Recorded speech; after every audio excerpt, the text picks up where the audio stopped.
the way that Tesla looks at solving problems is fundamentally different. Now, I've worked within a Fortune 500. I understand that logic and the linear way that most companies are attacking the problem. But I think Tesla is bringing a machine gun to a knife fight. And I think that is going to continue to allow them to expand their lead. Hey, I'm Steven and this is Solving the Money Problem. If you're new, welcome. If you're not, welcome back. So surprise, surprise, another Wall Street analyst has upgraded Tesla stock, a massive increase in their price target of 155% to $1,071 per share. More than 50% increase from where we are today on Tesla stock. So let's get into the video. And by the way, since I know there's a lot of crypto lovers watching and people who like free stuff, it's your lucky day. For a limited time, you can get up to $250 in free crypto bonuses when funding a new account on BlockFi, where you can use cryptocurrency to earn interest, borrow cash, and buy or sell crypto. If you want your free crypto, use the link in the description. It also helps out the channel. And if you'd like up to 2 free stocks, check out the link in the description to WeBull. If you open a new account, you'll get 1 free stock valued up to $250 just for opening an account. And if you fund your account with $100, you'll get a second free stock valued up to $1,600. Unless you don't like free stocks, that is. And if you're in Australia, the UK, or New Zealand, you can get a free stock with stake, also using the link in the description. Let's get back to it. One of the fund's biggest holdings is Tesla, getting an upgrade and price target increase at Canaccord Genuity.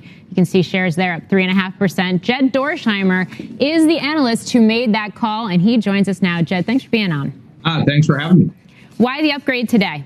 Yeah, I mean, there's really 3 things that I think it boils down to. The first is delivery numbers in the transition from sort of low volume, high price vehicles to high volume, lower price. So that's the Y and the 3. We saw those numbers out. We think that'll lead to greater profitability. Second is probably more technical, but the, surface level, we think that the 4680 battery will open up capacity.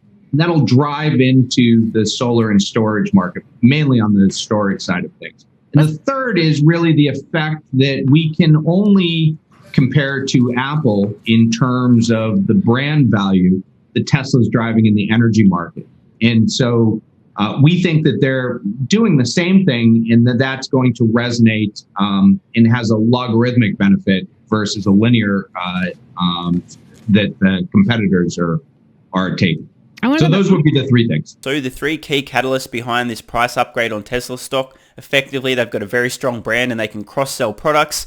No shit, Sherlock, better late than never. The 4680 cell is going to allow Tesla to dramatically drive down their costs and ramp up their production. No shit, Sherlock, once again, better late than never.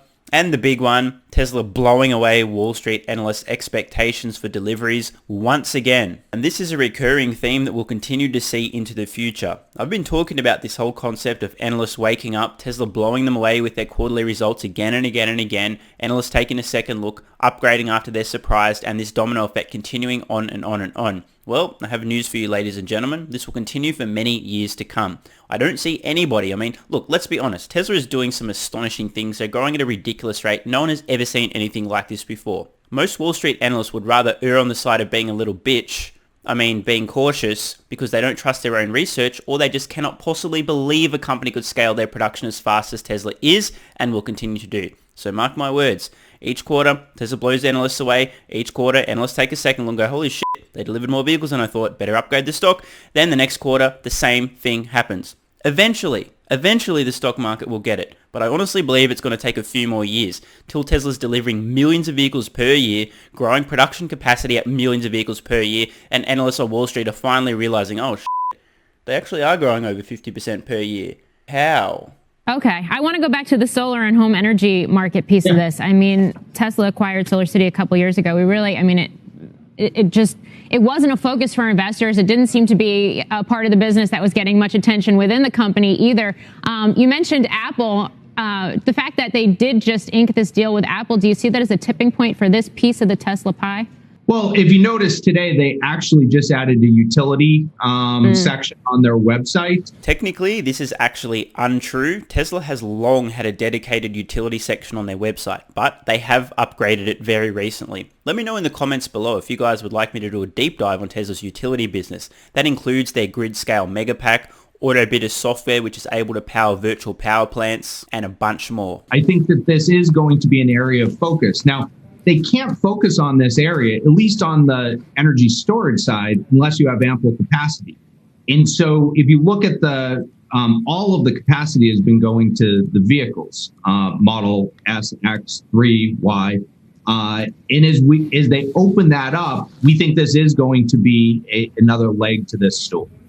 Hey, Jed, I just wonder, your thesis, your framing is understood, but do you think the street is still myopic about the car business, and that once we get signs that the GMs and Fords of the world are going to get a leg higher, at least on the chase, that they're going to think of Tesla as an auto story, and they're not going to be giving things like storage enough credit? Yeah, and I think that's where the street will be wrong. I think that will be the focus. I mean, that's what I'm going out on a limb and saying. I think that the way that Tesla looks at solving problems is fundamentally different. Now, I've worked within a Fortune 500. I understand that logic and the linear way that most companies are attacking the problem. But I think Tesla is bringing a machine gun to a knife fight. And I think that is going to continue to allow them to expand their lead. What a great descriptor. Tesla bringing a machine gun to a knife fight. And they are absolutely slaughtering everyone, as you would expect, embarrassing the so-called competition, running circles around everybody with no end in sight.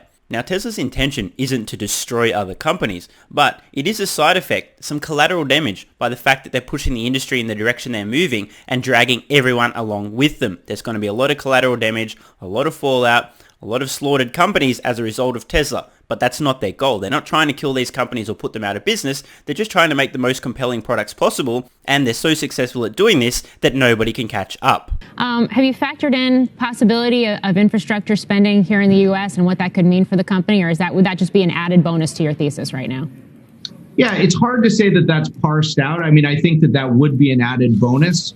Really, the energy storage angle is what we have changed to our model, and that is probably what's new, as well as the delivery. I think everything else is a bit of a tailwind for them, at least at this point. One of the risks to our call is probably on the chip shortage side, and we don't think that is going to be a major near-term headwind, but that is a risk to the timing of our upgrade. Another day, another Wall Street analyst massively upgrading their Tesla stock price target.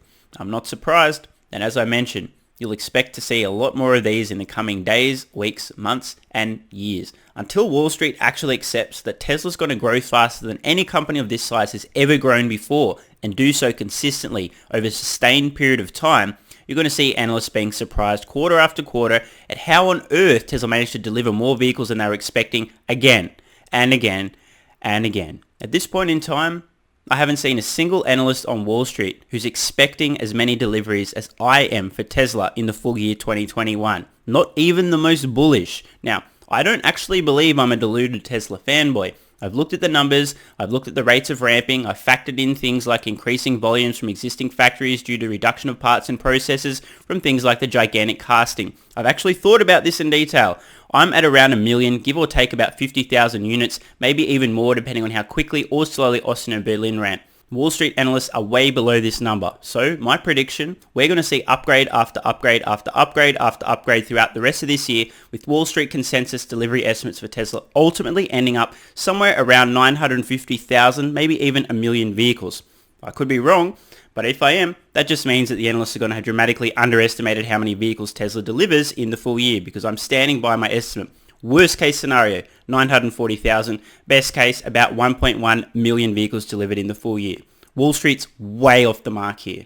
I'm Stephen Mark Ryan. This is Solving the Money Problem, and I love you all.